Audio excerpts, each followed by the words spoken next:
folks, here we are, Coach Chris Taylor, getting together for December, getting ready for Merry Christmas. What, a week away. Ho, ho, ho, away we go. Ho, ho, whoa, when you see the prices at the stores, good Lord. But it's a good time, what the heck. It's what it's meant for. You got to go out and enjoy yourself, go out and have a good time, go fishing. That's right, go buy somebody a lure.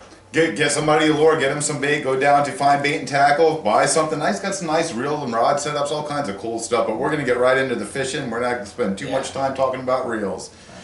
Negative tides, cold weather, winter. Talk to me, Chris. I mean, we're really dealing with some low tides. To me, it's my favorite time of the year because now you get to really see where these fish are at. They're not going to be scattered all over the place with the higher water. Low water means they're only going to be in one place. They're going to be in a deeper water system, a trough, a pothole, out by the edge of the bar right now, guys. You got the bar that runs down the east and the west wall, and it's basically going to allow you to come up to it with your bigger boats and fish up on that edge. Maybe you won't be able to go in all the way to the shoreline, but you're going to be able to go up and fish along that edge, which I did this week. You're going to see video of it where I caught a pompano and some trout and stuff like that when we were out on the edge of the bar, out now in the little deeper water where we didn't have to get up so shallow. Now, if you were to go shallower, you go up closer to the shore. There's another trough that runs right along the edge of the west wall and close of the east wall too. But it's going to be maybe 10 foot wide, and those fish are going to run along that trough somewhere, 10, 15 feet from the bushes. Very close. So Chris is going really close into the bushes and that trough outside of them, right inside of the shoal. So whether you're outside, whether you're inside, that's where you're fishing when these really super low tides are happening. Most definitely. And with the low tides, one thing you guys can do is just sit still and look around.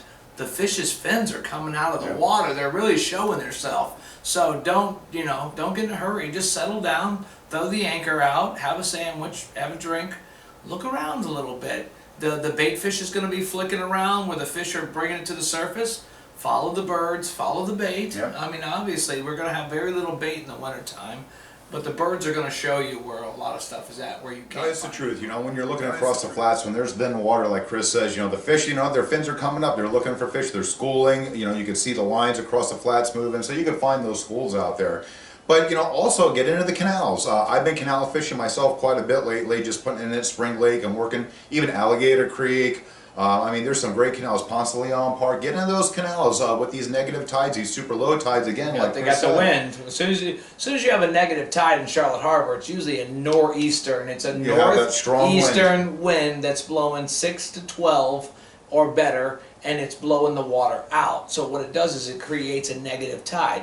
Also, obviously, when it gets to be a negative tide, we're going to go up the rivers. We're going to start heading up the rivers a little bit. Again, fishing, bottlenecking. The water's bottlenecking. When the water starts to drop, it gets low. The fish kind of get stuck in the center, and you go looking for them. Now, when I'm fishing Spring Lake, where I've been getting a couple of nice cobia in there, doing the same thing Chris is doing. I'm going to the edge of the mangroves. I'm going to the edge of usually the cut in the trough where the water flows through those canal systems and creeks. It's dark. It's darker. It's darker. The water looks darker on the bottom. So when you're looking toward the shore and you see, I can see the bottom, I can see the bottom, I can't see the bottom, I can see the bottom, that's the trough, the darker side. Now here's some technique let's get into. I'm in the canals, the tide's flowing a little bit. I like to fish the canals when it's going down to a dead tide almost, because that's usually when I take something like these crappie baits made by Mr. Whiffle. Oh, that's a pretty effective bait. These are tiny little crappie baits. They actually use them as freshwater baits. I like them because you put a small little jig head in there, and as soon as a sheep's head or a snapper grabs it, you got them. They're not going to nip the tail off. They're going to swallow it, bite it, so you got a fish. And these are great. Throw them in the tidal movement. Let it flow with the water. Very nice and easy. You don't have to even use a jig head. Let the bigger ones flow if you want to use them. And the fish grab them in the flow. I'm definitely using this bait, guys. I like it even on a bigger jig head. I know it might not be, the ideal thing. It doesn't look like the jig that we normally use, and it goes down. I just put it right on the tip of the hook and put a little bit of crab scent on it. You talk, what do they love? They love fiddler crabs. I love it. And these are scented. Chris does like this bait right here has a lot of tail whip though. Now Chris got a beautiful cobia on one of these, about 3 weeks ago? Yeah, pretty cobia. About 3 weeks ago. Yep, very nice fishing. It was the Mr. Whiffle, the 4-inch Chased it down and crushed it, guys. And they're great. I've caught redfish on them. I've caught snook on them. They do really great right now, guys. Don't be afraid. They're in the canals. Get them. The cobia are sort of running all over the place. With this change in the winter time, my biggest cobia to date was caught on this exact change of the winter. A little nor'easter came down. It was a cold, windy day. My buddy General calls me up. He's like, come on out. We're going to go out and we're going to drift down the middle of the harbor. And when we were out there, we happened to see this line, this big V line coming towards us. And I didn't really know what it was, but it was cobia. That's it. Big cobia runs in the front, and all the littler ones run back in a Just pack. like most of the schooling fish that are aggressive, reds do the same thing. So, you can find them out of there on the flats. You got to get out there and look for them. You'll see them tailing. You'll see the water movement. Again, shrimp, fiddler crabs, if you're in the canals, get that bait underneath the mangroves. Let it flow with the water. They're going to nail it. You're going to get black drum. You're going to get red drum. You're going to get sheep's head, you're going to get brim. I mean, there's all kinds of great fish in the canal systems. In the wintertime, the winds kick up, a little bit tough to play out there if you're in a smaller vessel. You're out there kayaking, you're out there canoeing, the water recesses a bit, you get into those little creeks too and those little vessels, really have a good time exploring. Wade fish. Wade fish, these guys are outside of the south end of the cut. We wade fish a lot, guys. We're not too bad to park our boats into the deeper water, get out of our boats and sort of walk up to these creeks. Remember, I'm Creek Chris. You want to walk up to these creeks. These creeks are still holding the fish. I watched a guide pull up on me on the west wall this week with 6 clients. I had already went to the spot and told my buddy, I said, listen, this is the spot if you want to come here and catch some redfish and whatever. I watched him pull up there. He anchored up. He threw a couple chums out and put everybody out. It looked like he was fishing shrimp under a cork, which is basically the easiest way for you guys to go out and attack these fish without having to work very hard. Okay? Absolutely. A little shrimp under a cork. Fiddler crabs, you can buy them too. Fiddler really crabs, effective. different kinds of baits. But you can go out there and catch these fish without having to work very hard at it at all. It's productive right now. You know what, too?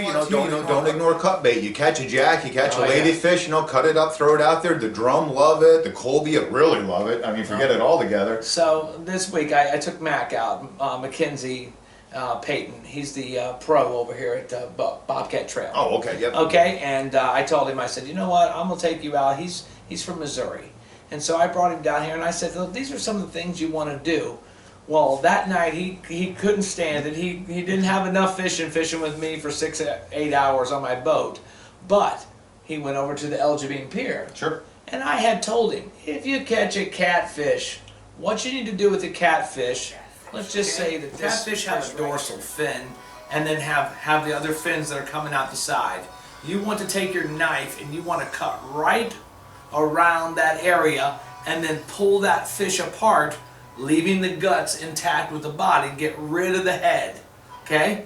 Then put your hook right through the back of the tail like this, so that it will sit into the current like this, and it won't go like this and make your line all twisted. It'll just sit in the current nice and straight, and it won't twist all up.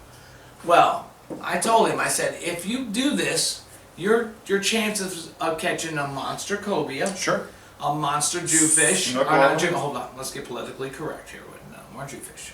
It's Goliath grouper, tarpon, snook, everything. All your big fish like this particular way to do it. So he thought I said ladyfish. So he caught a ladyfish at the bridge. He cut the head off, he left the guts hang out, and next thing you know, this kid's reeling up a 6-foot tarpon over there. Oh, yeah. And he's just like, it was the best fish of my life. I said, that's why they call it the king. That's it. But you could have a lot of fun, get out to find bait tackle, get some shrimp. He has fiddler crabs, he has shiners, he has all kinds of great bait. If you're not in Northport, get to a local bait shop. We got Rio Villa baits, we got Fishing Franks, get in there, get some bait. How about TNT? I'm not sure if they're going anymore. I got to go out there and talk to them. I'm not sure if they're still. When I drive down, I launch at El Jabin a lot, and busy Tim and them live right there. Yep. If you launch on there, you'll see their bait tanks right there on the water. So I'll have to ask him next time I go. To stop in and see what they're doing. The fishing's great right now with the negative tides. You got to get out there and enjoy it. Be careful with the strong winds. When you have that outgoing flow, especially in these canals, careful if you're in a small vessel because that water does move. And I'm going out with Roger. I'm meeting him Sunday morning, find bait and tackle, Captain Roger. And we're going to do a little fishing in Spring Lake, a little lure fishing. I'm trying out Mr. Daniels. Gave me this cool prototype. It's like a 702 with propellers. Guys, Frankie don't even know. I've already had this lure tied on for a week on my lures. and I love this lure. I can't how wait. It's like the 200 that we've been throwing, Yep. but it's very effective. I'm definitely gonna You'll love have this the video lure. tomorrow. It's the little diving bait one with some props on it. It definitely works very effective. We're gonna wrap it up. Don't forget, folks, Go fishing. go fishing, live shrimp, frozen shrimp, fiddler crabs, get some bait out there if you need to, cast a net, whatever you need to do, cut bait working great, cobia, redfish, snook are out of season but fun to catch. Go fishing, guys. Get out there and go fishing. Don't be afraid. We got a nice area, and also don't be afraid to use our guides in this area. Frankie was just telling me that French is like allowing the guys on his boat for an offshore trip. What were you saying? Something like $200, you could get a spot offshore deep sea fishing on a 41-foot Hatteras. You get to reserve your spot, team fishing, team share. You get to take your fish home at the end of the day. You're talking about 8-9 hours on the water in the Gulf of Mexico. Wow, that's cheap, guys. Can't beat it. And you can't beat it. For a local guy, it's got that much knowledge and that nice of a boat. Okay, we're talking. You're not going to get beat up. You're going to go out there. You're going to be feeling pretty good. Yeah, you're not going to be slapped around. Air conditioning, big screens, TV, full service. I want to go. Sign me up. I mean, it's incredible. Frenchie, I'm man. coming. I'll tell you right. And we're going to have some video. We're going out in Captain French next month. We're going to get some great deep sea video, underwater video, some drone video out there. We're going out with Captain Roger. Going to get the same thing, some great drone underwater videos. So stay tuned. Merry Christmas, Mr. Chris. Merry Christmas, Happy New Year, and whatever holidays we forgot, happy those too. Yeah, light your Hanukkah candles too, guys. Light Hanukkah candles, Happy Hanukkah. We'll see you in about 2 weeks. See ya. See ya. Awesome.